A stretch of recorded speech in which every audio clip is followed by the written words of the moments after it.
안녕하세요. 민경대입니다. 오늘 이야기할 책은 돈이 되는 말의 법칙이라는 책입니다. 간다 마사노리라는 분이 쓴 책이고요.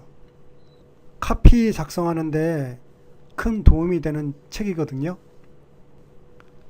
말하는 방법만 바꿔도 돈이 벌린다. 대부분의 사람들은 상품을 팔기 위해서 어떤 미사여구를 써서 상품을 묘사할까만 생각한다. 그렇지만 이건 잘못된 생각이다. 무엇을 어떤 순서로 말하느냐가 훨씬 더 중요하다. 그래서 여기 보면 일부 돈 버는 체질을 만드는 이론의 1장 돈 되는 말을 찾아내는 5가지 질문이 무엇이고요. 그 5가지 질문을 어떤 순서로 말하느냐가 바로 2장의 돈 되는 말의 흐름을 만드는 방법, 이 내용입니다. 그래서 무엇에 해당하는 부분부터 요거는 줄여놓고요. 무엇에 해당하는 부분이 5가지 질문인데요. 팔려고 하는 상품의 특징은 무엇인가? 이 상품을 원하는 소비자는 누구인가? 상품을 만든 회사는 믿을만한가? 고객의 공감을 얻고 있는가? 고객을 안심시킬 수 있는 증거는 무엇인가? 자, 이 5가지 질문을 해야 되는데요. 구체적으로 상품에 대해서는 당신의 상품은 정확히 어떤 상품인가? 20초 안에 특징 2가지를 직감적으로 알 수 있도록 설명한다면 20초 동안 상품을 설명했을 뿐인데 제발 저에게 그 상품을 팔아주세요라고 간절히 부탁하는 소비자는 누구일까? 상품을 만든 회사는 믿을 만한가? 비슷비슷한 회사가 많은데 기존 고객은 왜 우리 회사를 선택했는가? 같은 상품을 판매하는 다른 회사도 많은데 왜 기존 고객은 우리 회사에서 파는 상품을 사기로 했는가? 회사가 믿을 만했기 때문에 샀겠죠. 그러면 신뢰받는 관계 형성을 위해서는 다음과 같은 사실이 도움이 된다. 고객의 후기, 목소리면 더 좋고요. 얼굴 사진, 이거는 판매자의 얼굴 사진, 회사 이력, 거래처 리스트, 유명한 사람의 사진, 매스컴에 실린 기사, TV 광고, 신문 광고, 연구 논문, 수상 이력, 직함, 학력, 사회 공헌을 위한 노력, 이런 게 다 회사를 믿을 만한 증거죠. 그 다음, 고객은 어떤 상황에서 크게 소리를 지를 만큼 분노할까? 어떤 일에 밤에 잠도 못 잘 만큼 고민하고 불안을 느낄까? 어떤 일에 참지 못할 정도의 욕구가 생길까? 그 분노, 고민, 불안, 욕구 등 고객이 느끼는 생활을 오감을 이용해서 묘사한다면 다른 사람의 마음을, 아픔을 이해하기 시작하면 그것이 나의 아픔으로 바뀌고 내가 갖고 있는 상품을 통해서 내가 할 수 있는 일이 없을까 찾게 된다. 고객을 안심시킬 수 있는 증거는 무엇인가? 상품과 서비스를 구입한다는 것은 고객에게 있어서 내가 갖고 있는 문제를 해결하는 것이다. 더 과장해서 말하면 현재의 나에서 새로운 나로 변화하는 것이다. 그 상품과 서비스가 아무리 자신에게 좋은 변화를 하더라도 사람은 변화할 때 신중해진다. 어떤 변화든 장점과 단점이 있기 때문이다. 질문: 왜 이 상품은 고객의 고민을 쉽고 빠르게 해결할 수 있는가?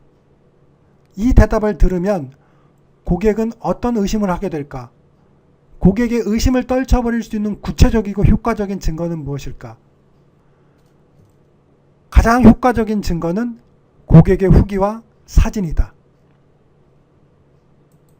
자, 이 5가지 질문을 하고 그 대답을 배열하는 거죠. 이렇게 뉴파소나 법칙이라는 걸로 배열을 하는 건데요. 파소나 법칙입니다.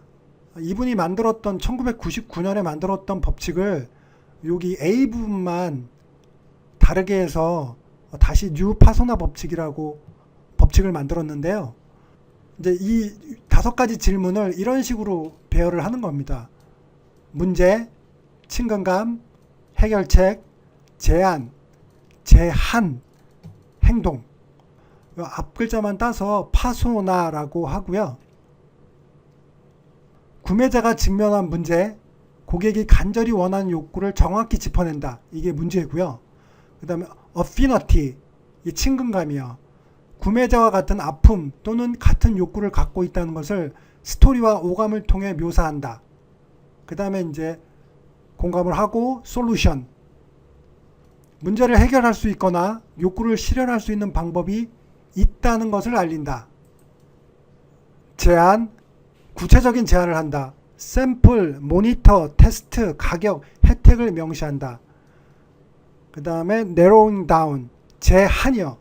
좁히는 거죠.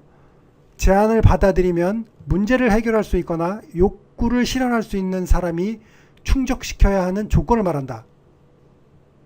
그 다음에 액션, 긴급하게 행동해야 하는 이유를 말하고 행동을 촉구한다.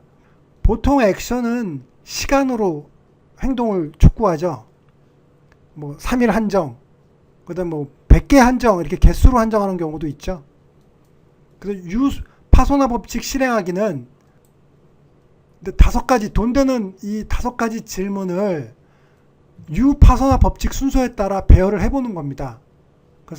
그런데 이때 이 2가지는 5가지 질문에서 만들지 않고 지금까지 나온 요소들을 바탕으로 생각해 보기로 한다. 생각을 하면 할수록 나 자신의 체험을 바탕으로 만들어낸 다른 회사는 도저히 흉내낼 수 없는 독자적인 판매 방식을 발견할 수 있을 것이다. 자, 팔리는 메시지를 만드는 3가지 방법. 첫 번째 어드바이스는 파소나 법칙의 순서는 일단 기본형이기 때문에 어느 정도 익숙해진 후에는 순서를 바꿔도 상관이 없다는 것이다. 고객이 당신에 대해서 전혀 모르는 경우에는 고객의 고민을 해결해 주어야 즉각적인 반응을 이끌어낼 수 있으므로 문제부터 접근하는 것이 좋다. 두 번째 어드바이스는 해결책에 관한 것이다.